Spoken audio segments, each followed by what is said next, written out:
ॐ सहनाववतु सहनौ भुनक्तु सह वीर्यं करवावहै तेजस्विनावधीतमस्तु मा विद्विषावहै। ઓમ શાંતિ શાંતિ શાંતિ। તમારે તો બોલવાનું ને, કેમ નથી બોલતા? પ્રાર્થના બોલવાની તમે। ઓમ સદાશિવ સમારંભામ શંકરાચાર્ય મધ્યમામ अस्मदाचार्य पर्यन्तां वन्दे गुरु परम्पराम्। मंगलाचरण। ॐ नारायणः परो व्यक्तात् अण्डमव्यक्तसम्भवम् अण्डस्यान्तस्त्विमे लोकाः सप्तद्वीपा च मेदिनी।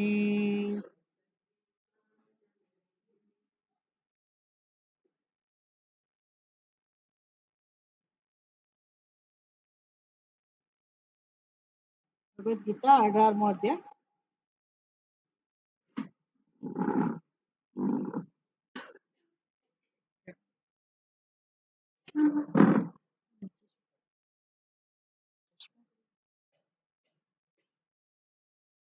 ભગવદ્ ગીતા 18મો અધ્યાય 23મો શ્લોક છે। 23મો।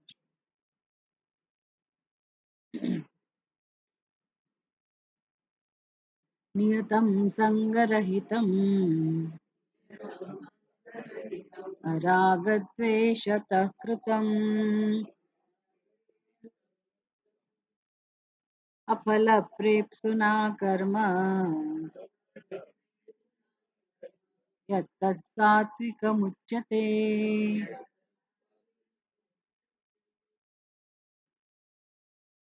હવે કયો વિભાગ શરૂ થાય છે? તો કર્મના સંદર્ભમાં પ્રસંગતિ આપતા શંકરાચાર્યજી કહો ને, અત કર્મણઃ ત્રૈવિધ્યમ ઉચ્યતે। તો હવે કર્મ ના 3 પ્રકાર અથવા 3 પ્રકારે થતા કર્મ એની વાત કરે શંકરાચાર્યજી। આપણે ખરેખર તો કઈ વસ્તુ સમજી રહ્યા છે યાદ રાખવાનું। મુખ્ય વિષય કયો છે 18મા અધ્યાયનો?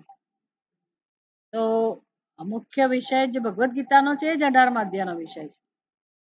નામ ભલે એવું આપ્યું હોય પણ એ જ આખી ભગવદ્ ગીતાનો વિષય છે, એ જ સમગ્ર શાસ્ત્રનો વિષય છે, એટલે એને સાર કહેવામાં આવે।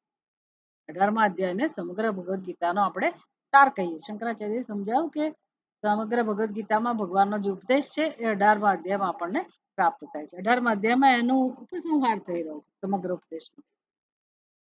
એટલે બધા અધ્યાયોમાં જે કે કહેવામાં આવ્યું એ ફરીને આપણને બધી વસ્તુઓ સરસ રીતે ટૂંકમાં એ બધાનો ફરી પાછો એક વખત પરિચય કરાવીને ઉપસંહાર કરી રહ્યા છે। અને જે ભગવદ્ ગીતાનો જે સાર છે એ 18મા અધ્યાયનો સાર 18મા અધ્યાયમાં છે। 18મા અધ્યાય છે એ જ ભગવદ્ ગીતામાં છે, ભગવદ્ ગીતામાં છે એ જ સમગ્ર ઉપનિષદમાં છે, બધા સમસ્ત ઉપનિષદની અંદર છે, એટલે કે વેદમાં છે। એટલે મુખ્ય જે વિષય છે મોક્ષ, ખરેખર તો જ્ઞાનાત કૈવલ્યમ, જ્ઞાનથી મોક્ષની પ્રાપ્તિ, એ આખો મુખ્ય વિષય છે। એટલે જ્ઞાનથી જેની પ્રાપ્તિ થાય એ હંમેશા એ વસ્તુ કેવી હોય તો કે પ્રાપ્ત થતી ના હોય, જ્ઞાનથી કશું પ્રાપ્ત ના થાય ખરેખર। અને જ્ઞાનથી જો કોઈ પ્રાપ્ત થતું હોય, કારણ કે જ્ઞાનથી કશું ઉત્પન્ન ના થાય, આપણને એમ કે પ્રાપ્ત થવું, એવી જે આપણી પ્રાપ્ત થવાની સમજ છે એ એવી છે કે કશીક વસ્તુ ન હોય અને મળે, અને એ જે નથી, જેનો અભાવ છે એ વસ્તુ મળે તો મળવાની રીત કઈ હોય કે 4 પ્રકારે આપણે એને મેળવતા હોઈએ। ઉત્પન્ન કરીએ આપણે કશીક વસ્તુ, સર્જન કરીએ, જેમ કે આપણે ખેતરમાંથી કોઈ પાક લઈએ તે ઉત્પન્ન કર્યું, ઉત્પાદ્ય, એને આપણે નહોતું ને પ્રાપ્ત થયું। પછી સંસ્કાર્ય, વિકાર્ય, એ બધાના પ્રકાર છે કે ભાઈ આને સરખું કરો પછી આપણને ઉપયોગમાં આવશે, એમાં કંઈક પરિવર્તન લાવો પછી એ ઉપયોગમાં આવશે, એને આપણે પ્રાપ્ત થયું એવું કહીએ છીએ। પણ એ બધામાં કર્મ જરૂરી છે। કર્મથી પ્રાપ્ત થતી વસ્તુ છે. આપણે શું પ્રાપ્ત કરવાની વાત ચાલે છે જીવનમાં? શું પ્રાપ્ત કરવું છે બધાને? કોઈને મોક્ષ નથી પ્રાપ્ત કરવો, જવા દો. મોક્ષ પ્રાપ્ત કરવો હોય તો કે મારે શું બધાને બોલાવવું પડે? સત્સંગમાં પરાણે ખેંચવા પડે? મોક્ષ કોઈને પ્રાપ્ત નથી કરવો. એ તો આપણે આ શબ્દ સાંભળી સાંભળીને બધું મગજમાં ફિટ કર્યું છે. શું પ્રાપ્ત કરવું છે? દરેક જીવને શું પ્રાપ્ત કરવું? દરેક જીવ પ્રાપ્ત કરવા પ્રયાસ કરે છે ને? એટલે કોઈ પણ જીવ હોય સૃષ્ટિમાં. જીવને અંદરથી જે ઝંખના છે પ્રાપ્ત કરવું છે તો આપણે સમજી શકીએ બીજા બધાને શું પ્રાપ્ત કરવું હોય તો આપણને શું પ્રાપ્ત કરવું છે એ સમજાય તો આપણને બધાને શું પ્રાપ્ત કરવું છે એ પણ સમજાય. આપણને શું પ્રાપ્ત કરવું છે એ જ ખબર નથી એટલે શું કરીએ? એટલા બધા પ્રશ્નો કરવા પડે, સત્સંગ કરવો પડે. આપણને હજી ક્યાં સમજાયું છે કે શું પ્રાપ્ત કરવું? એ સમજાયું હોય તો માણસને પછી કશું કઈ એ જે એક વખત સમજાઈ ગયું કે મને અત્યારે બોલાવશો નહીં કેમ તો કે હું મેં આ કામ હાથમાં લીધું છે. એટલે આપણે એને સમર્પિત હોઈએ. પછી બીજા કામમાં, બીજા ધ્યેયમાં, બીજી પ્રવૃત્તિમાં રસ જ ના હોય. એ મહત્વનું હોય જ નહીં. જો આપણી બુદ્ધિમાં નક્કી થઈ ગયું હોય કે મારે આ જ જોઈએ છે, સમજાઈ ગયું હોય તો આપણે એના માટે કમિટેડ હોઈએ, સમર્પિત હોઈએ. એટલે આપણને જ હજી સમજાયું નથી કે શું જોઈએ છે. પણ કદાચ કોઈકને સમજાયું હોય. ભલે આ સત્સંગથી આપણે એક મગજમાં ઘુસાડ્યું હોય કે હા તમે રોજ સમજાવ સમજાવ કરો છો કે સુખ જ જોઈએ છે ને શાંતિ જ જોઈએ છે ને ફલાણું જ જોઈએ. પણ જ્યારે આપણે એના સાથે સંમત થયા આપણો પોતાનો નિર્ણય હોય કે હવે બસ ધરાઈ ગયા હવે એક મુક્તિ જોઈએ છે કે પરમ શાંતિ જ જોઈએ છે આ સિવાય કે નથી જોઈતું બીજું નથી જ જોઈતું અને આ જ જોઈએ છે એવો સ્પષ્ટ નિશ્ચય જો બુદ્ધિમાં થઈ ગયો હોય અને કેમ એ જોઈએ છે અને છેવટે બધા જીવોને શું જોઈતું હોય એ પણ સમજી શકાય બધા જ છેવટે તો બધા જીવોને જે મને જોઈએ છે એ જ જોઈએ છે મને શું જોઈએ છે બરાબર એકવાર સમજાઈ જાય અને એના ઉપરથી આપણે અનુમાન કરી શકીએ કે બધા જીવોને આમાં જ રસ હોય બધા જીવોને સુખ શાંતિમાં પ્રેમમાં મુક્તિમાં એમાં જ રસ હોય અને બધા સમાનાર્થી શબ્દો છે બધાનો અર્થ એક જ છે અને અનુભૂતિ સ્વરૂપ છે કે ભાઈ આ અનુભૂતિ થાય એનું નામ જ શાંતિની અનુભૂતિ આવી અનુભૂતિ થાય એનું નામ જ પ્રેમ આની અનુભૂતિ થાય એનું નામ જ મુક્તિ મુક્તિ કહો શાંતિ કહો પ્રેમ કહો જે કહેવું હોય કહો પણ એ બધાનો અનુભવ તો એક જ છે અને દરેક જીવ ની ઈચ્છા આ જ છે ભલે એ ફાંફા મારતો હોય જુદી દિશામાં મેળવતો હોય અનેક વસ્તુઓ કારણ કે એને ખબર નથી પડી એટલા માટે પણ છેવટે તો એ આની જ શોધમાં છે એટલે તો એની ઈચ્છાઓ પૂરી નથી થતી એટલે તો એની પ્રવૃત્તિનો અંત નથી આવતો અને જન્મવાનો અંત નથી આવતો એટલે દરેક જન્મમાં શોધ તો આ જ વસ્તુની ચાલી રહી છે હવે જો તમને આ ચાલુ કરતા આવડતું હોય તો મને કરી આપો ખ્યાલ છે તમને રોજ કઈ રીતે કરી ચાલુ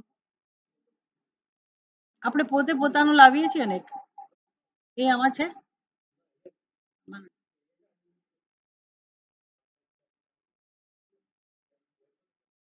તો અહીંયા અહીંયા એકે દેખાય છે બહાર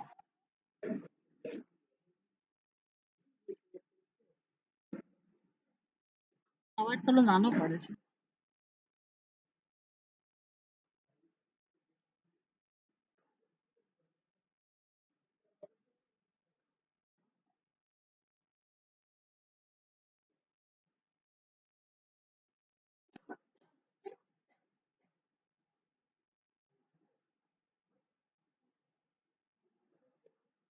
એ હાથ વગું હોય તો જ લેજો નહીં તો પછી બહુ વધારે પ્રયત્ન કરવો પડતો હોય તો રહેવા દેજો દશરથભાઈ તમારે બહુ શોધખોળ કરવી પડતી હોય તો રહેવા દેજો હાથ વગું હોય મળે એવું હોય તો જ કરો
કશાનો વાયર છે સુધીનો?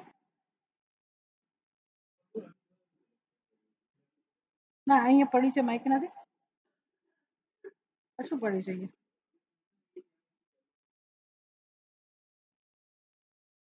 તો કઈ નહીં આવી જાઓ. ચલો આજે આનાથી ચલાવી લઈએ. આજે આનાથી ચલાવી લઈએ. રહેવા દો. આ ફાફા ના મારો રહેવા દો.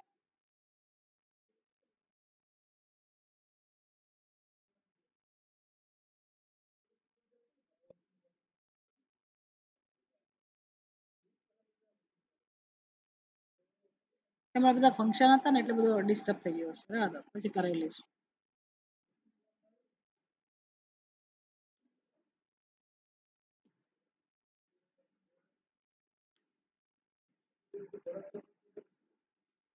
એટલે આ વસ્તુ આપણે ભૂલવાની નથી કે શું શીખી રહ્યા છીએ આપણે સત્સંગમાં. તો આ પ્રકારે જે જીવનમાં શોધ ચાલી રહી છે અને એને ઓળખવું એનું નામ ધ્યેય. ખરેખર કે શાસ્ત્ર એમ ના કે આ તમારું આ ધ્યેય છે. આ બધાનું ધ્યેય છે અને ઓળખો તમે તો તમને જીવનનું મહત્વ સમજાશે. એટલે બીજી કોઈ રીતે આ ધ્યેય પ્રાપ્ત થાય એવું નથી. આપણે આપણી રીતે તો પુરુષાર્થ કરીએ જ છીએ પણ એ જે દિશામાં પુરુષાર્થ થાય છે દિશા ખોટી છે. બસ આટલું જ અજ્ઞાનનું કાર્ય આ જ સમજવાનું કે આપણને ખબર નથી કે આપણે શું શોધીએ છીએ. શોધીએ તો છીએ જ પણ ખોટી દિશામાં વિરુદ્ધ દિશામાં આ કામ થઈ રહ્યું છે એટલે આપણને સફળતા નથી મળતી અને મારા એક પછી એક જન્મ લીધા કરી છે ને દુઃખી થઈએ છીએ. ઉપરથી આપણું બંધન આપણે વધારે મજબૂત કરીએ છીએ અને અજ્ઞાનને પાકું કરીએ છીએ. અને ઉપદેશ કેવો છે? જ્યારે આપણે થાકી હારીને શાસ્ત્ર પાસે જઈએ તો ઉપદેશ કયો છે? શું ઉપદેશ છે? જે તું શોધે છે એ તું જ છે. ખતમ. તને જેમાં રસ છે તું જે શોધે છે તું જ છે. એટલે તો પછી આપણે જરાક વિચાર કરીએ શાંત ચિત્તે કે હું જ હોઉં તો પછી મને કેમ દુઃખ છે જીવનમાં? હું તો શાંતિ શોધું છું, આનંદ શોધું છું, સુખ શોધું છું, તો મારા જીવનમાં દુઃખ કેમ છે, અશાંતિ કેમ છે? બસ આ બધું સમજાય કે કેમ નથી મળતી શાંતિ, કેમ સુખ નથી મળતું. તો કે હોવા છતાંય નથી મળતું એટલે શાસ્ત્ર આપણને ત્યાં મદદરૂપ થાય છે કે સુખ તમારું જ સ્વરૂપ છે. તમે જે શોધો છો એ તમારી પાસે છે એવું નહીં, તમારું જ સત્ય છે. તમે જ છો પણ તમે તમારા સ્વરૂપને જાણતા નથી એટલે અજ્ઞાનનો પરિચય કરાવે છે શાસ્ત્ર. એટલે જાણતા નથી ને વસ્તુ છે છતાંય હવે એ વસ્તુ કામની તો નહીં જ ને આપણા માટે. હોવા છતાંય કામમાં તો નથી જ આવતી ને એટલે પછી એને પ્રાપ્તિ કહેવાય. જેમ વસ્તુ ન હોય અને આપણને એના વગર દુઃખી થતા હોઈએ. જેમ કે ગરીબાઈ હોય માણસના જીવનમાં તો પૈસો નથી એટલે માણસ દુઃખી છે ધનના અભાવમાં. અને કોઈને ખબર નથી કે પોતાની પાસે ઘણું બધું ધન છે. એને ખબર જ નથી. કોઈ નાનું બાળક હોય ને એને મિલકત એના નામે કોઈ કરીને ગયું હોય પણ એને ખબર ના અને મોટા થયા પછી એ દુઃખી થતો. એટલે એનામાં મિલકત હોવા છતાંય ધન હોવા છતાંય એ દુઃખી થતું એવું બને કારણ કે એને ખબર નથી. એને કહેવાય વસ્તુ છે છતાંય આપણા માટે એ પ્રાપ્ત કરવાનો વિષય બની ગઈ છે. એનો સ્વભાવ કેવો છે? પ્રાપ્ત કે અપ્રાપ્ત? ના ના એનો સ્વભાવ કેવો નક્કી થયો? પ્રાપ્ત કે અપ્રાપ્ત? પ્રાપ્ત. પ્રાપ્ત હોવા છતાંય એનો લાભ નથી મળતો એટલે શું બની ગઈ? અપ્રાપ્ત. એનો સ્વભાવ છે તો વસ્તુ પ્રાપ્ત અને છતાંય આપણને કામમાં મળતી આવતી નથી, એનો લાભ મળતો નથી અને આપણે એ જ જોઈએ છે. એટલે હવે એ વિષય પ્રાપ્ત હોવા છતાંય હવે એ કેવો વિષય બની ગયો? અપ્રાપ્ત. પણ શેનાથી પ્રાપ્ત થાય? કારણ કે ખરેખર પ્રાપ્ત નથી કરવાનો અને છતાંય અપ્રાપ્ત છે તો એનો ઉપાય શું હોય? કર્મ હોય કે જ્ઞાન હોય? જ્ઞાન હોય, ઓળખ હોય. બસ આ ઓળખવું એનું નામ પ્રાપ્તની પ્રાપ્તિ. હવે શું પ્રાપ્ત કરવું? તો શાંતિ, સુખ. એટલે હવે શું ખરેખર સુખે પ્રાપ્ત નથી કરવો કારણ કે પ્રાપ્ત જ હતું. એટલે હવે જ્યારે ઓળખ થઈ પ્રાપ્તની પ્રાપ્તિની, સુખ જે પ્રાપ્ત હતું એની ઓળખ થઈ એટલે એનું પરિણામ શું આવ્યું ખબર છે? આપણે નવું સુખ મળ્યું નહીં કે પરિણામ શું આવ્યું? હા બરાબર છે પણ જાણ્યા પછી પરિણામ શું મળ્યું? એનું ફળ શું મળ્યું? હજી વિચારીને કહો. એવું નહીં. કઈ ગયું કે નહીં? અજ્ઞાન ગયું, પણ અજ્ઞાનને કારણે શું હતું? દુઃખ હતું, અશાંતિ હતી. એ બધું ગયું કે નહીં? ખરેખર શાંતિ પ્રાપ્ત નથી થઈ, કારણ કે તો હતી જ, પણ આ અજ્ઞાનને કારણે એનું જે કાર્ય હતું એ બધું ગયું. એ ગયું એને આપણે શું કહે? છૂટ્યા. હાશ, છૂટ્યા એમ નથી કહેતા? છૂટ્યા, જે નથી ગમતું એ બધું ગયું. એ છૂટ્યા એનું નામ શું છે? તો કે મોક્ષ. આપણે એમ કે મોક્ષ એટલે કેવી મોટી મહાન વસ્તુ છે, પણ છૂટ્યા. અને આ છૂટ્યા એટલે કેટલા સમય માટે છૂટ્યા? પહેલું તો થોડાક સમય માટે છૂટીએ. આ કેટલા સમય માટે છૂટ્યા? હંમેશ માટે. હવે કોઈ ચિંતા જ નથી કે ફરી ફરીને મારે આવું જન્મવું પડશે, ફરી આવા કર્મો કરવા પડશે, આવું દુઃખ વેઠવું પડશે. બધી વસ્તુઓ, બધા પ્રશ્નો, બધી સમસ્યાઓ, બધાનો હંમેશ માટે અંત આવી ગયો. આવું જ છે આ સુખની પ્રાપ્તિ, આત્માની ઓળખથી, આપણા સ્વરૂપના ઓળખથી. એવું કહેવાય કે સુખની પ્રાપ્તિ. કશું સુખ પ્રાપ્ત નથી, સુખ અનુભવાય જ છે અંદર. અંદર સુખની અનુભૂતિ છે જ. એટલે આપણે કહીએ છીએ કે મને આવું સુખ જોઈએ છે ભગવાન, કાયમી સુખ જોઈએ છે. કાયમી સુખની ઓળખ પણ છે, એનો પરિચય પણ છે. એટલે હોવું જ જોઈએ આપણી પાસે, એ છે જ. માત્ર એની આડે જે આવરણ હતું, જે વસ્તુ અવરોધરૂપ હતી, એ જતી રહી. એ જતું રહવું અજ્ઞાન એનું કાર્ય, એને આપણે મોક્ષ એવું કહીએ છીએ. બીજા અર્થમાં એને પ્રાપ્ત થયું એવું કહેવાય. પણ કઈ વસ્તુ પ્રાપ્ત થઈ? તો કે જે પ્રાપ્ત હતી એ જ. અને શેનાથી પ્રાપ્ત થઈ? તો કે જ્ઞાનથી. એટલે 18મા અધ્યાયનું નામ પણ શું રાખ્યું છે પછી? હા, મોક્ષ સંન્યાસ.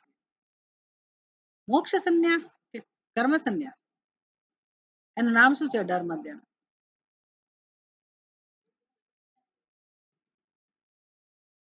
મોક્ષ સંન્યાસ યોગો નામ, એવું નામ, એવું અધ્યાયનું નામ છે. 18મા અધ્યાયનું નામ શું છે?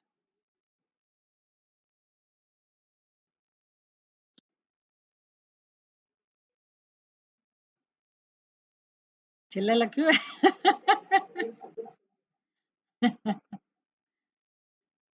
શ્રી કૃષ્ણ અર્જુન સંવાદ. કયા યોગ નામ? શું, કયા યોગનું નામ છે? મોક્ષ સંન્યાસ યોગો નામ, એવું છે? અષ્ટાદશો અધ્યાય.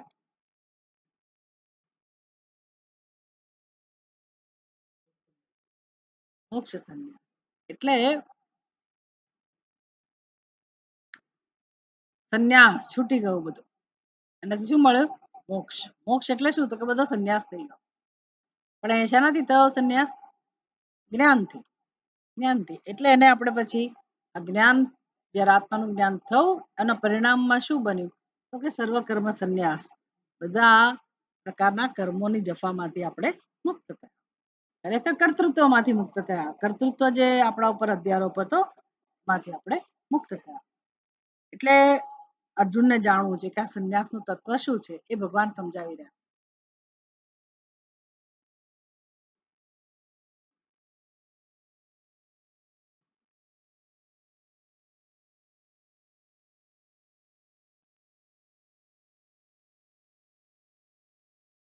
ત્યાગસ્ય ચ સંન્યાસસ્ય, ત્યાગસ્ય ચ સંન્યાસસ્ય તત્વમ વેદિતુમ ઈચ્છામિ. પહેલો પ્રશ્ન હતો ને, ત્યાંથી શરૂ. એટલે એનું તત્વ સમજાવી રહ્યા છે ભગવાન, ત્યાગ અને સંન્યાસ. આ બધું કનેક્શન, સંગતિ આપણે યાદ રાખવાની છે. એ શું શીખી રહ્યા છે 18મા અધ્યાયમાં? એટલે આ જો ખબર હોય તો જીવનમાં જ કરવાનું છે, આ સિવાય કંઈ કરવાનું નથી, એ ભગવાન સમજાવે. એટલે કહે છે કે જુઓ, અજ્ઞાનને કારણે એ જ, જે આપણું સ્વરૂપ છે, આત્માનું સ્વરૂપ છે, જ્ઞાન સ્વરૂપ, એ આપણી બુદ્ધિમાં વિભાજિત થઈને પ્રકાશિત થાય છે. એટલે એ જ જ્ઞાનના એ જ જ્ઞાનની ત્રણ અભિવ્યક્તિ, ત્રિપુટી જેને કહેવાય, જેનાથી આપણો વ્યવહાર થાય છે, જેને કારણે આપણે પોતાને ભોગતા એવું સમજીએ, કરતા એવું સમજીએ છીએ. એટલે જ્ઞાનની પહેલા તો ત્રણ પ્રકારે અભિવ્યક્તિ સમજાવી. જે ત્રિપુટી છે એમાંથી, ત્રિપુટી એટલે શું? ત્રણ વસ્તુ. ક્યારે વ્યવહાર શક્ય બને? તો કે ત્રણ હોય ત્યારે. કયા ત્રણ જણા? જ્ઞાતા, જ્ઞાનમ, જ્ઞેય અને જ્ઞાતા. ત્રણ વસ્તુ, જ્ઞાન, જ્ઞેય અને જ્ઞાતા. આ ત્રણ થી આપણો વ્યવહાર શરૂ થાય છે. પણ આ ત્રણે ત્રણ જ્ઞપ્તિ સ્વરૂપ આપણું જે છે, ચૈતન્ય સ્વરૂપ આત્માનું છે, એના જ્ઞાનના અભાવને કારણે. એટલે કે એનું જ્ઞાન આપણને ખબર નથી કે જ્ઞપ્તિ સ્વરૂપ આત્મા એ જ પરમાત્માનું સ્વરૂપ છે અને એમાં આવા જ્ઞાતા, જ્ઞેય કે જ્ઞાન એવા 3 વિભાગ શક્ય નથી. અને છતાંય એના આવા 3 વિભાગ હોય એને શું કહેવાય? અધ્યારોપ. ત્રણેય વસ્તુ કેવી કહેવાય? અધ્યારોપી. સવારથી સાંજ સુધી આ પ્રકારનો અધ્યારોપ ચાલે. ઊંઘી જઈએ ત્યારે અધ્યારોપ આપણી બુદ્ધિમાં નથી હોતો. એટલે આપણે પાછા જ્ઞપ્તિ સ્વરૂપ બની જઈએ જેનું જ્ઞાન નથી. એટલે એને આપણે સુષુપ્તિ એવું કહીએ છીએ. આ અનુભવમાં 3 આવા કોઈ વિભાગો નથી. ભેદ દર્શન નથી. હવે જે અજ્ઞાનને કારણે આ વિભાગમાં વિભાજિત થયેલું જે આપણું દર્શન કહો કે આપણી સમજ કહો, જ્ઞાતા, જ્ઞાન અને જ્ઞેય, એ પછી કર્મને જન્મ આપે છે. કર્મનું પ્રવર્તક બને છે. આ જ્ઞાનની આ ત્રિપુટી છે શું કરે છે? કર્મને જન્મ આપે છે, પ્રવર્તક બને છે કર્મનું. એટલે કર્મમાં પણ 3 વિભાગ થયા. કયા 3 વિભાગ? ના એ નહીં. હવે જેમ જ્ઞાતા, જ્ઞાન અને જ્ઞેય ત્રિપુટી હતી એવી રીતે કર્તા, કરણ અને કર્મ. નહીં ભૂલવાનું. આ બધી વસ્તુઓ પાયાની નહીં ભૂલવાની. કર્તા, કરણ અને કર્મ. એ પણ આગળના શ્લોકોમાં કહું. હવે એ બધામાંથી જે સમજવાની વસ્તુ છે એ ભગવાન 3 વિભાગમાં કરીને સમજાવે છે. કેમ? તો કે એનો જે આશ્રય છે એ ઉપાધિ છે. જે કર્તા ભોગતા છે એનો આશ્રય. એટલે કર્મ પણ પછી ત્રિપુટી તો ખરી, કર્તા, કરણ, કર્મ.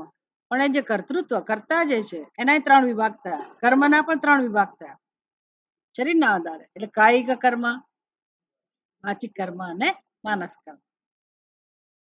એ જ આપણું આખું જીવન છે ને એટલા માટે. પણ એ કર્મ પણ શેમાંથી જન્મે? તો કે મારું જ્ઞાન, મારી સમજ છે એમાંથી. એટલે જ્ઞાનના 3 પ્રકાર સમજાયા. હવે તમે કહી શકો કે 3 પ્રકારનું જ્ઞાન એટલે શું? ત્રિપુટી તો જુદી, જ્ઞાનમ, જ્ઞેય અને જ્ઞાતા, ત્રિપુટી તો જુદી.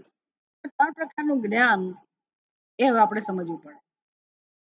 કેમ સમજવું પડે? તો કે હવે આ જ્ઞાતા છે એ મારી જે સમજ છે એના આધારે મારું જ્ઞાતૃત્વ નક્કી થાય ને. કેવો જ્ઞાતા? તો મારી સમજ કેવી છે? તો જ્ઞાન કેવા પ્રકારનું છે? તામસ જ્ઞાન, રાજસ જ્ઞાન અને સાત્વિક જ્ઞાન. હવે હું અકર્તા છું, અભોગતા છું, એ જ્ઞાન માટે, એવા આત્માના સ્વરૂપને જાણવા માટે કયું જ્ઞાન ઉપયોગી થાય? તામસિક, રાજસિક કે સાત્વિક? સાત્વિક જ્ઞાન ઉપયોગી થાય. એટલે આપણને 3નો વિભાગ કરીને સમજાવે. હવે એમાંથી જે કર્મ તો વિષય પતી ગયો ને. સાત્વિક જ્ઞાન, તામસિક જ્ઞાન અને રાજસિક. હવે એમાંથી જે કર્તૃત્વ જન્મે છે એ કર્મ, કર્તા અને કરણ. એમાં જે કર્મ છે કર્મ સંગ્રહ, આ બધા શબ્દો વાપર્યો ને ભગવાને. કર્મ માટે કેટલી કેટલી વસ્તુઓ જરૂરી છે. તો જ્ઞાનની વાત થઈ ગઈ, પછી કર્મની વાત. તો કર્મમાં પણ હવે 3 પ્રકારના કર્મ. એટલે શંકરાચાર્યજીએ કહું અથ કર્મણઃ ત્રૈવિધ્યમ ઉચ્યતે. ત્રૈવિધ્યમ 3 પ્રકાર. 3 પ્રકારે હોવાપણું. કોનું? કર્મણ. કર્મણઃ છઠ્ઠી વખત એક વચન છે. કર્મણઃ, કર્મનું ત્રૈવિધ્યમ 3 પ્રકારનું હોવાપણું કહેવામાં આવે છે. જેથી આપણને ખબર પડે કે આપણા કર્મો જીવનમાં રાજસિક છે, સાત્વિક છે કે તામસિક છે. એનાથી શું ફેર પડે? આ બધાથી ફેર શું પડે? ભલે મારું કર્મ તામસિક રહું, ભલે મારું કર્મ રાજસિક રહું, હું ના જાણું તો ના ચાલે? તમને શું લાગે છે? હે? એમ ચાલુ રહે. બીજું શું થાય ખબર છે?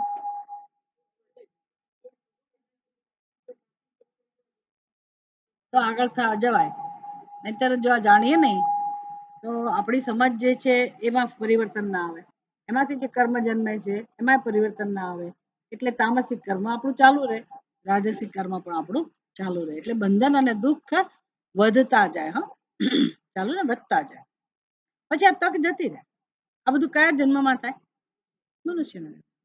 જો અત્યારે આ બધું ના કરીએ આપણે, આખી જિંદગી એ જ કર્યું નથી જ કર્યું ને આપણે. આખી જિંદગી નથી જ કર્યું ને. કર્મ તો પતી ગયા. હવે શું આપણે કર્મ કરવાના? એટલે એટલે સત્સંગ માટે લોકોને આપણે સમજાવીને થાકી જઈએ, પણ સત્સંગનું મહત્વ નથી સમજાતું. અમારે કામ છે. અમારે કામ છે, શું કહીએ આપણે. બહુ દયાજનક સ્થિતિ છે લોકો.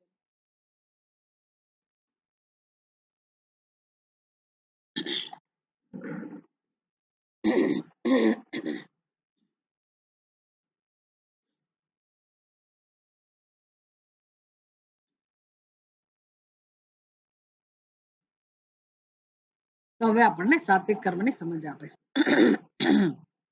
નિયતમ, સંગરહિતમ,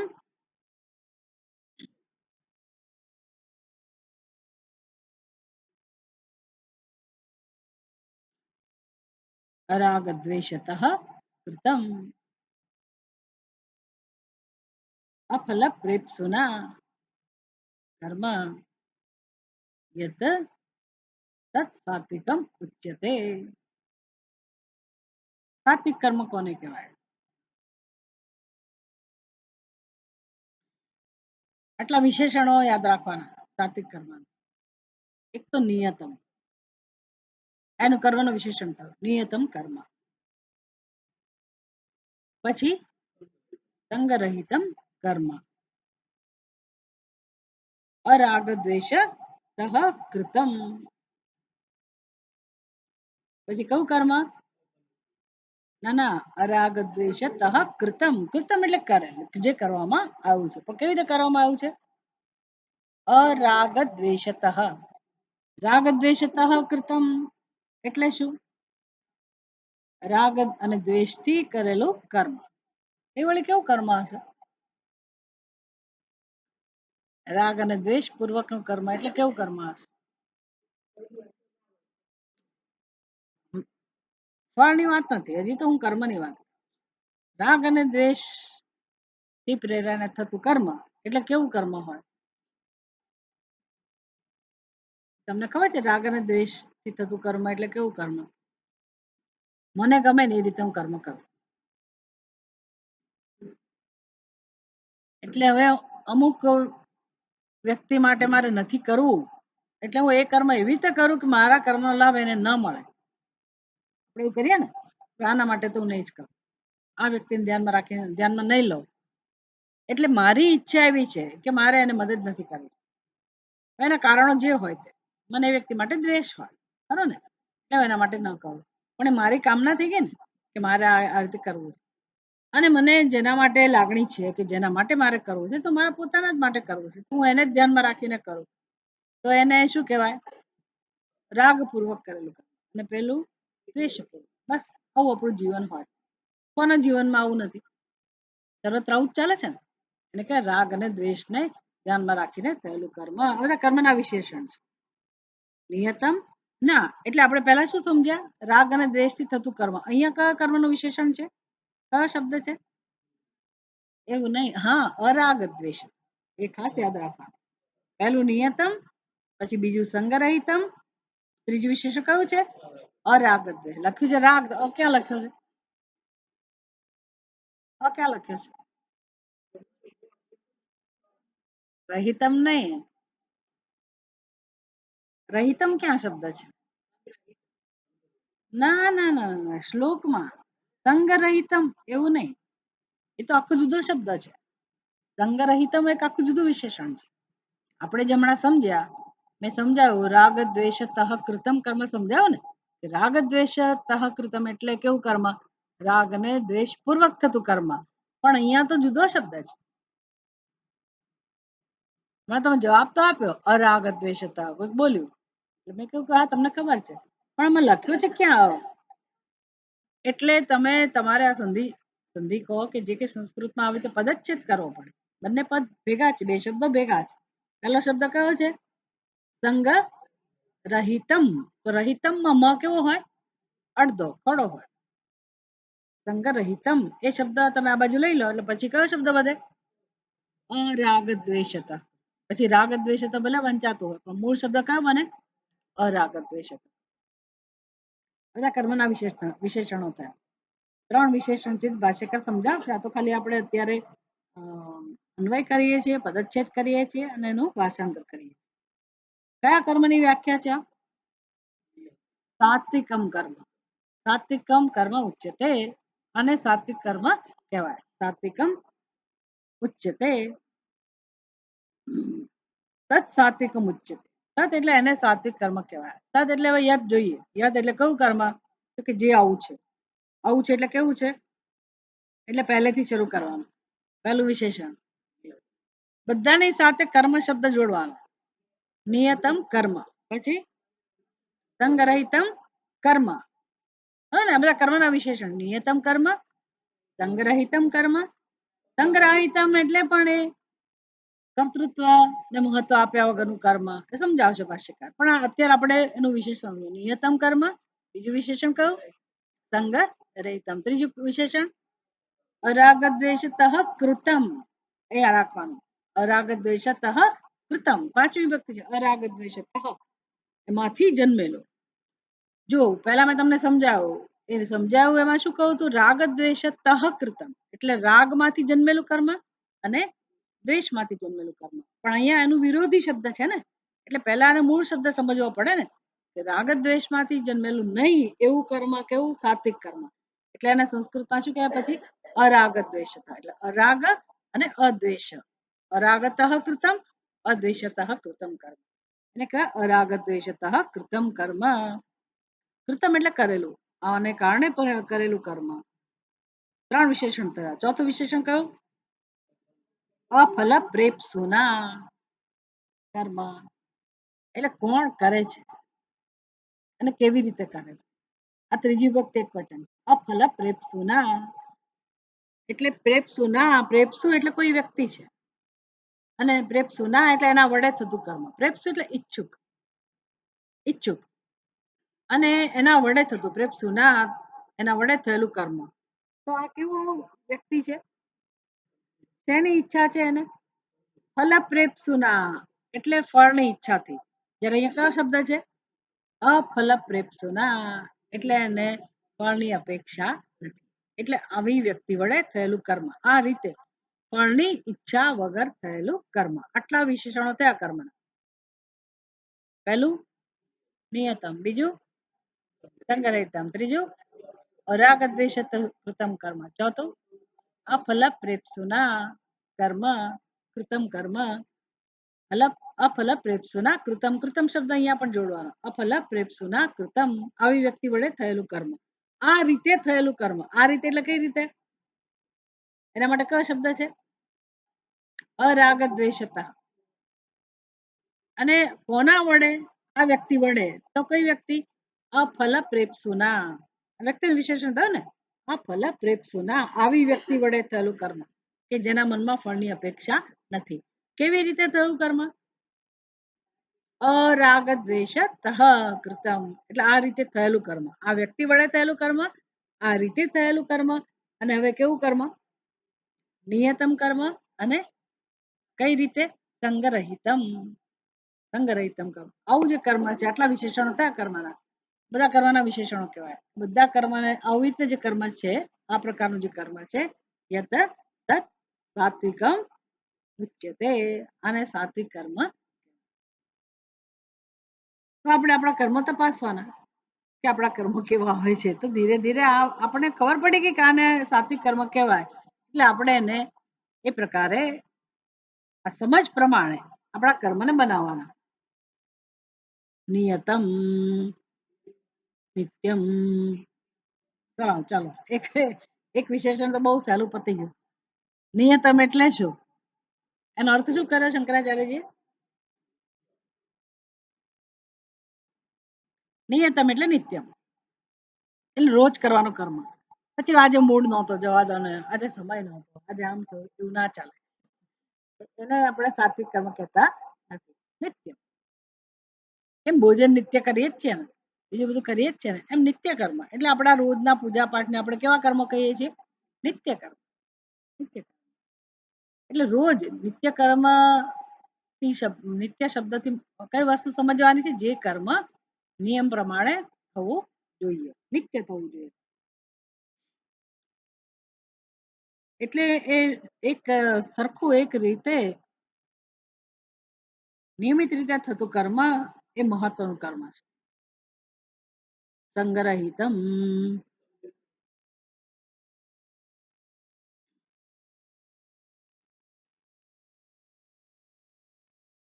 સંગરહિતમ એનો અર્થ શું કરે છે? આસક્તિ રહિતમ, આસક્તિ વર્જિતમ. સંગરહિતમ એનો અર્થ શું કર્યો? આસક્તિ વર્જિતમ. હવે કર્મમાં શું આસક્તિ હોય? સંગ એટલે આસક્તિ, શક્તિ, સંગ એક જ શબ્દ છે. સંગ એટલે શક્તિ, આસક્તિ કહો કે શક્તિ, સંગ કહો. સંગ રહિતમ થયેલું કર્મ. સંગ કર્મમાં શેના સંગની વાત હોય? કર્મમાં આપણને શેનો સંગ હોય? હા, ફળનો હોય. પછી શેનો સંગ હોય? હમ, હજી વધારે શું? સૌથી પહેલો સંગ શેનો હોય? અહમ કરતા, હું કરું, હું કરું. એટલે હું કરું એ સારી વસ્તુ છે ખરેખર. કોઈને અત્યારે હું કરું એવું છે નહીં. તમે કરો કરવું હોય તો હું નહીં કરું. એવું છે. હું કરું એટલે કર્મ નહીં કરવાની વાત નથી. પણ અંદર જે મેં ચાલે છે ને, મેં કર્યું એની વાત છે. એને સંગ કહેવાય. એટલે આપણે આગળ વધીને આમ પોતે છવાઈ જઈએ. મેં કર્યું, આ તો મારો વિચાર છે. તો મેં સુજાડ્યું ત્યારે, મેં આઈડિયા આપ્યો. આવું હોય જ આપણી અંદર. એને આપણે ઓળખવાનું છે, એને સમજવાનું. એ જ અજ્ઞાન છે. એને કહે સંગ. સંગ સહિતમ એટલે ધીરે ધીરે એનાથી ઉપર ઉઠો. એ તો આવે જોડે જોડે, પણ આપણે એને મહત્વ ના આપીએ. કારણ કે નહીતર એને જ મહત્વ આપીએ. એટલે તમે કર્યું એ હું ના જણાવવા દઉં. એ મેં ના કર્યું હોય તોય હું એવું જણાવું કે મેં કર્યું છે. આવી અંદર વૃત્તિઓ હોય બધી. અને તમે ના કર્યું, મેં જ કર્યું હોય તો પણ હું એનો પ્રચાર કરું, દેખાડો કરું બહુ બધાને કે જો મેં કર્યું. એટલે જીવનમાં આ જ ચાલતું હોય છે ને કે કઈ નહોતું, અમે તો શૂન્યમાંથી સર્જન કર્યું, અમે તો આમ કર્યું, તેમ કર્યું, અમારી મહેનતે બધું કર્યું.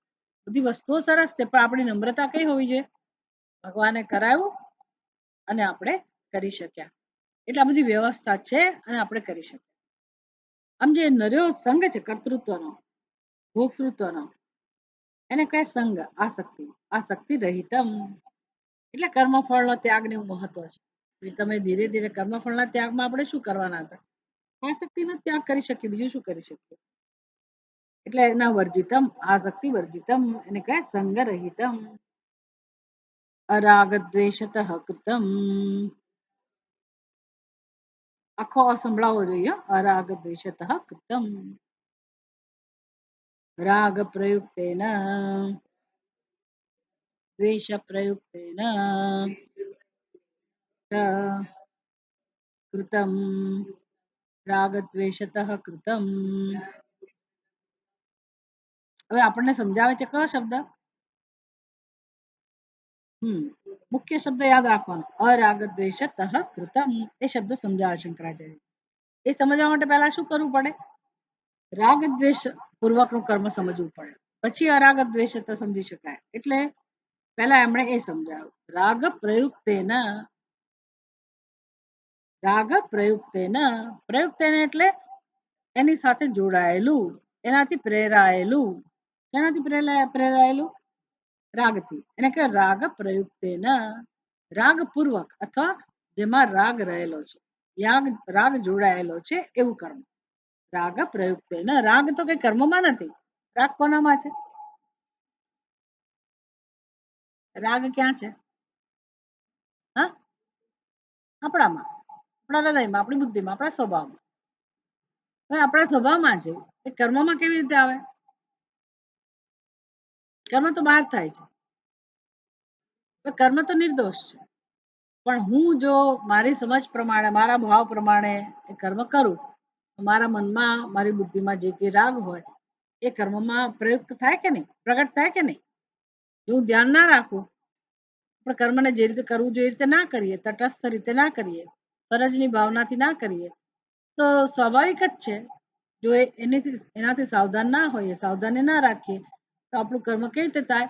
આપણા મનના ભાવ પ્રમાણે. આપણા મનમાં રાગનો ભાવ હોય, દ્વેષનો ભાવ હોય, તો એ બધો કર્મમાં પ્રગટ થાય. કર્મમાં છે નહીં, આપણે નથી સમજતા, એટલે બધી આપણી ભાવનાઓ વિપરીત ભાવનાઓ બધી કર્મમાં પ્રગટ થાય છે એને કહેવાય રાગ પ્રયુક્તેન.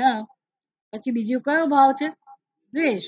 દ્વેષ દ્વેષ પ્રયુક્તેન ચ એટલે આને રાગથી અને દ્વેષથી રાગ પ્રયુક્તેન કૃતમ અને દ્વેષ પ્રયુક્તેન કૃતમ કર્મ એને શું કહેવાય? રાગ દ્વેષતઃ કૃતમ તદ્વિપરીતમ કૃતમ અરાગ દ્વેષતઃ કૃતમ તદ્વિપરીતમ કૃતમ એટલે એનાથી વિરુદ્ધ રીતે થયેલું કર્મ. એટલે હવે મને કહો એનાથી વિરુદ્ધ રીતે એટલે કઈ રીતે? રાગ પ્રયુક્તેના પહેલો શબ્દ શું હતો? પહેલા શું સમજાવ્યું શંકરાચાર્યજી? રાગ પ્રયુક્તેના અને દ્વેષ પ્રયુક્ત. તદ વિપરીતમ એટલે શું? અરાગ એ તો બરાબર છે પણ પહેલા એમ કહો ને કે રાગ પ્રયુક્તેના દ્વેષ પ્રયુક્તેના એનું વિરોધી સમજવું પડે ને. તદ વિપરીતમ એટલે શું? બંનેનું વિરોધી. એટલે અરાગ પ્રયુક્તેના અને અદ્વેષ પ્રયુક્તેના. તો એક કયો શબ્દ બન્યો પછી? એને શું કહેવાય? અરાગ દ્વેષતઃ કૃતમ. કેટલા વિશેષણો સમજાયા? સંગ્રહિત પહેલા નિત્યમ. પહેલા આપણું કર્મ કેવું હોવું જોઈએ? નિયતમ નો શું અર્થ કર્યો? નિત્યમ. નિત્યમ કર્મ. બીજું સંગ્રહિતમ એનો અર્થ કરાયો છે કે આસક્તિ રહી. આસક્તિ વર્જિત. એટલે આપણે અર્થ સાથે બોલવાનું. નિત્ય કર્મ પછી આસક્તિ રહિતમ ત્રીજું અરાગ દ્વેષ કૃતમ અરાગ દ્વેષતઃ કૃતમ. હવે કયું વિશેષણ છે? અફલ પ્રેપ્સુના ફલમ પ્રેપ્સતિ ઇતિ ફલ પ્રેપ્સુઃ ફલતૃષ્ણઃ. હવે પહેલા ફલ પ્રેપ્સુ શબ્દ સમજાય છે કારણ કે મુખ્ય શબ્દ ફલ પ્રેપ્સુ છે. ફલ પ્રેપ્સુ એટલે શું? ફળની ઈચ્છા રાખનાર. અને ફલ પ્રેપ્સુ ના એટલે એ વ્યક્તિ વડે થતું કર્મ. એટલે પેલા ફલ પ્રેપ્સુ સમજાવે છે કે ફલ પ્રેપ્સુ એટલે શું? ફલમ પ્રેપ્સતિ ઇતિ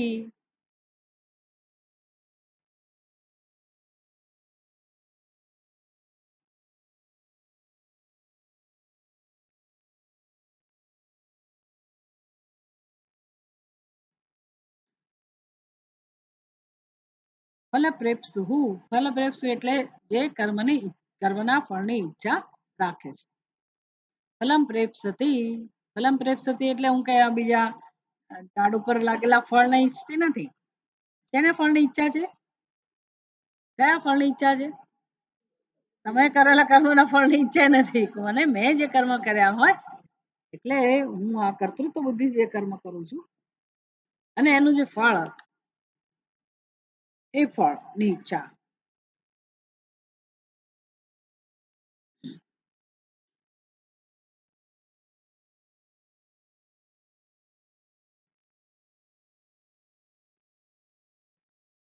કોઈ માણસ એવો ના કે પોતાના કર્મ ફળની ઈચ્છા ના રાખે.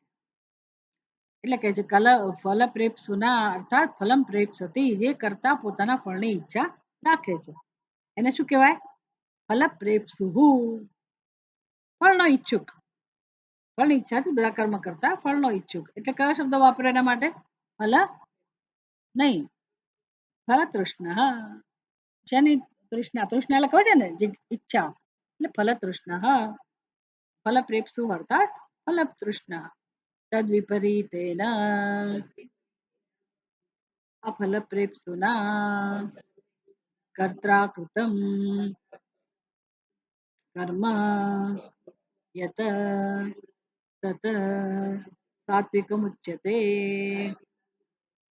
હવે જ્યારે એવું કહું ને કે ફલ પ્રેપ્સુના એટલે હવે કોઈ વ્યક્તિનો વાત થઈ આ કે આવી વ્યક્તિ વડે થતું કર્મ. તો કઈ વ્યક્તિ છે? કે જેના મનમાં ફળની તૃષ્ણા છે. તો ફળની તૃષ્ણા જ્યારે છે મનમાં ત્યારે કર્મ હાથમાં લઈ રહ્યો છે એટલે એ કરતા તો થયો જ ને વ્યક્તિ. કર્મ કરનાર હવે બધા જ કરતા છે. કર્મ કરે બધા કેવા કહેવાય? કરતા પણ એની બુદ્ધિ કેવી છે, એની સમજ કેવી છે?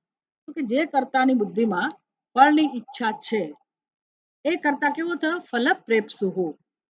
અને જે કરતા કર્મ બંને કરી રહ્યા છે પણ એક કર્તાની બુદ્ધિમાં ફળની ઈચ્છા છે એને કહેવાય ફલ પ્રેપ્સુહુ. બીજો જે કરતા છે એ પણ કરતા છે, કર્મ કરી રહ્યો છે પણ એની બુદ્ધિમાં ફળની ઈચ્છા નથી, પહેલેથી જ નથી. સમજી લો, કર્મ કરતી વખતે જ આ સંકલ્પ છે. કર્મ કરતી વખતે જ પેલું તો કેવું આપણને આગળ બધું શીખવાડ્યું છે કે તમે શરૂઆત ક્યાંથી કરો કર્મયોગની, તો કે તમે કે સીધા પહેલા આવા નિષ્કામ ભાવ ના બની શકો. તમે તો આપણને 12મા અધ્યાયમાં ભગવાને બધા પગથિયા આપ્યા કે આ પ્રકારે કર્મનો યોગ અનુષ્ઠાન ના કરી શકે તો અર્જુન કઈ વાંધો નહીં, તો આનો ત્યાગ કર, આનો ત્યાગ કર. છેલ્લે કહ્યું ભગવાને કશું ના થાય તો ફળના ત્યાગ, ફળના ત્યાગની વાત કરી, ફળનો ત્યાગ કર. એટલે કર્તૃત્વ, કર્મ કરતી વખતે કર્તૃત્વ તો હોય જ અને કર્મ કરતી વખતે ફળની ઈચ્છા પણ હોય. કઈ વાંધો નહીં, ભગવાન કે શું કર્મ કર પણ ખરો પણ ફળ ત્યાગ એટલે પછી તો એવું કહું કે જ્યારે કર્મ હાથમાં, કર્મનું ફળ જ્યારે મળે, કર્મ કરતી વખતે તો હું નિષ્કામ કર્મ ના બની શકું, ધારો કે ફળની ઈચ્છા રહિત કર્મ ના કરી શકું, પણ જ્યારે કર્મનું ફળ મને મળે અને વિપરીત મળે ત્યારે મારા મનને હું સ્વસ્થ રાખું અને જે ફળ મળ્યું છે એને ભગવાનના પ્રસાદ રૂપે સ્વીકારવાનો પ્રયત્ન કરું. એને પણ આપણે કર્મફળનો ત્યાગ કહીએ છીએ કે ચલો મારી ઈચ્છા પ્રમાણે ના થયું, કઈ વાંધો નહીં. એનો મહિમા સમજાવ ભગવાન, ત્યાંથી શરૂઆત થાય. પણ અહીંયા તો કઈ વાત છે, કર્મફલ પ્રેપ્સુ. પ્રેપ્સુ કયો એટલે પ્રેપ્સુ એટલે કર્મ કરતી વખતે જે કરતા જે છે એની બુદ્ધિમાં ફળની ઈચ્છા છે. હવે શબ્દ કયો સમજવાનો છે આપણે? અફલ પ્રેપ્સુ. એટલે શંકરાચાર્યજી પહેલા ફલ પ્રેપ્સુ કહ્યું. ફલ પ્રેપ્સુ એટલે કોણ? તો જે કરતા ની બુદ્ધિમાં કર્મફળની ઈચ્છા છે. તદ વિપરીતમ, તદ વિપરીતમ એટલે એના કરતા વિરુદ્ધ, એટલે જે કર્તાની બુદ્ધિમાં ફળની ઈચ્છા નથી, એટલે સંકલ્પ જ એનો સ્પષ્ટ છે કે મને કોઈ રસ નથી, મારો સ્વાર્થ નથી, મને કોઈ ફળમાં રસ નથી, છતાં હું આ કર્મ કરું છું, સ્પષ્ટ છે. આવો જે કરતા છે એને કેવો કહેવાય? સાત્વિક. એટલે હવે આવા કર્મ, આવા કરતા વડે થયેલું જે કર્મ છે, કર્ત્રા જે શબ્દ છે ને, અફલ પ્રેપ્સુના કર્ત્રા. હવે કર્તા શબ્દ જુદો છે, કર્ત્રા છે, કરતા નથી. એ કયો શબ્દ છે? કર્ત્રા. એટલે કર્તૃ મુખ્ય શબ્દ છે અને ત્રીજી વિભક્તિ એક વચન. કર્ત્રા એટલે આવા કરતા વડે. કર્ત્રા ફલ પ્રેપ્સુના, અફલ પ્રેપ્સુના અર્થાત કર્ત્રા આવા કરતા વડે થયેલું કૃતમ, અફલ પ્રેપ્સુના કર્ત્રા કૃતમ કર્મ યત, આવી વ્યક્તિ વડે જે કર્મ થયું છે તત સાત્વિકમ ઉચ્યતે. એ કર્મને કેવું કહેવાય છે? સાત્વિક કર્મ.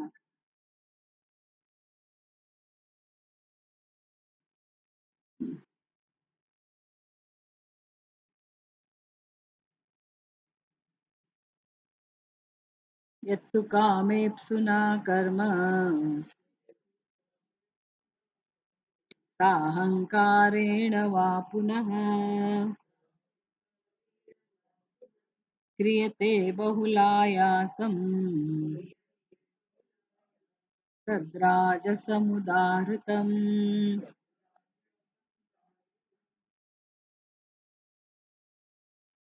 અનુબંધમ ક્ષયમ હિંસામ અનપેક્ષ ચ પુરુષમ મોહાદારભ્યતે કર્મ યત્તત્તામસમુચ્યતે.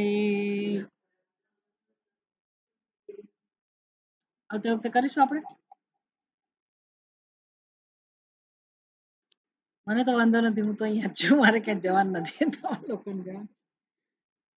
ઓમ પૂર્ણમદઃ પૂર્ણમિદં પૂર્ણાત પૂર્ણમુદચ્યતે પૂર્ણસ્ય પૂર્ણમાદાય પૂર્ણમેવાવશિષ્યતે. ઓમ શાંતિ શાંતિ શાંતિ. હરિ ઓમ. શ્રી ગુરુભ્યો નમઃ. હરિ ઓમ.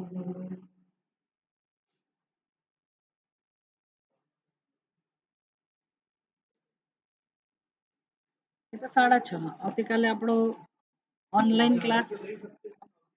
હા, આવી રીતે એટલે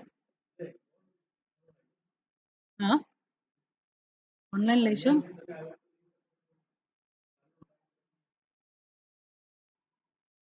અહીંથી શું કામ, મારા રૂમમાંથી ના લો?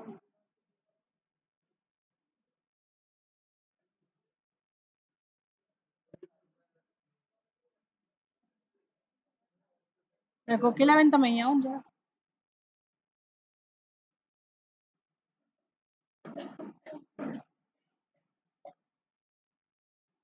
હા કર્સર દેખાય? આ કર્સર દેખાય છે? કર્સર દેખાય છે?